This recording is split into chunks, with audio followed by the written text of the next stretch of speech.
¿Y si todo lo que nos han contado sobre el siglo IV fuera solo una parte de la historia?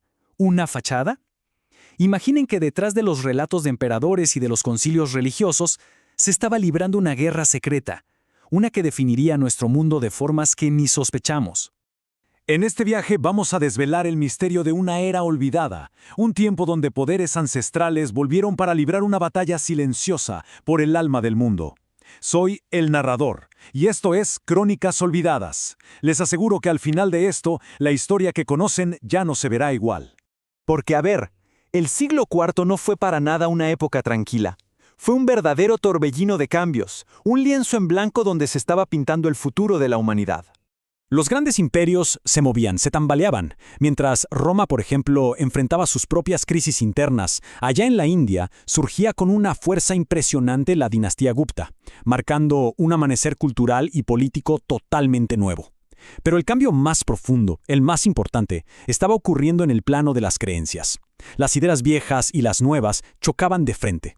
Y en las sombras, muy lejos de los registros oficiales, se estaba gestando la verdadera batalla por el control del destino. Y es justo aquí donde esta crónica da un giro inesperado, porque mientras las religiones monoteístas que conocemos empezaban a ganar terreno, una fuerza muchísimo más antigua estaba despertando con un poder renovado. Algunos cronistas del oculto se refieren a esta época como la Edad de Oro de la magia pagana. Un periodo que, según sus textos, arranca precisamente en el siglo IV y que provocó un renacimiento masivo de prácticas arcanas. Pero lo más asombroso es cuánto tiempo duró.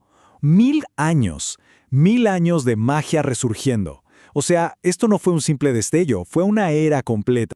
Pero, claro, este renacimiento no salió de la nada. Tenía raíces muy profundas, que se extendían por siglos. Pensemos en los primeros cultos mistéricos griegos, luego los misterios órficos y eleusinos, hasta llegar a la enorme popularidad que tuvieron los cultos a Isis y a Mitra en pleno Imperio Romano. Todas estas corrientes, secretas, esotéricas, habían fluido por generaciones, y en el siglo IV simplemente alcanzaron su punto más alto. Y aquí la pregunta es inevitable. Si este poder era tan grande, ¿dónde estaba? ¿Había un epicentro? ¿Un lugar donde se estaba forjando esta nueva era de magia? La respuesta, según estas crónicas, es un nombre que suena a pura leyenda. Dwaysetep, un nombre casi olvidado, pero que en su momento pudo haber sido sinónimo de poder, de conocimiento arcano. Para cuando llegamos al siglo IV, Dwaysetep no era un lugar nuevo. Para nada. Ya era considerado un centro legendario, totalmente consolidado para el aprendizaje y la práctica de la magia. Imagínenlo como, no sé, una especie de universidad de lo arcano, una fortaleza de sabiduría esotérica que llevaba generaciones acumulando poder, en secreto. Pero claro, este resurgimiento de la magia ancestral no ocurrió sin más. Se encontró con una oposición formidable. Fuerzas nuevas, muy organizadas, que tenían una visión del mundo completamente diferente. La guerra por la fe había comenzado. Por un lado, una facción conocida como las Voces Mesiánicas ganaba una influencia arrolladora. Se estaban convirtiendo en la fuerza dominante dentro de la Sagrada Congregación, una estructura de poder religioso nueva, organizada, que se expandía a una velocidad increíble. Y al mismo tiempo, en Oriente, otro camino espiritual cobraba fuerza, las escuelas budistas, que proponían a los bodhisattvas como modelos a seguir, seres iluminados que elegían quedarse para guiar a los demás. Dos visiones, dos futuros posibles para la humanidad. Y así se definió el gran conflicto de una era.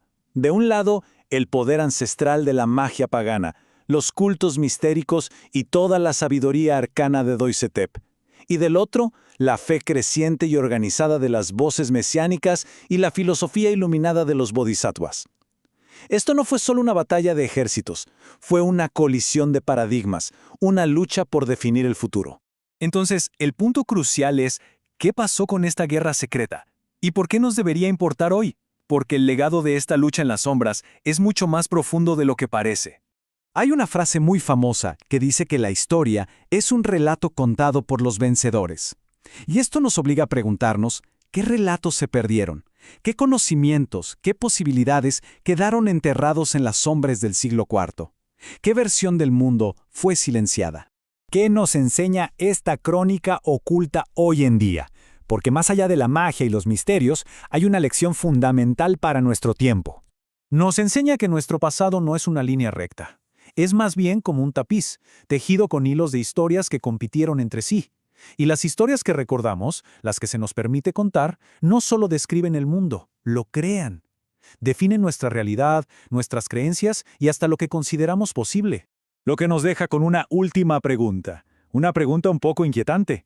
Si una era entera de magia pudo ser borrada, relegada a las sombras, ¿cuántas otras crónicas olvidadas, cuántas otras historias secretas estarán ahí fuera, esperando a que alguien las descubra?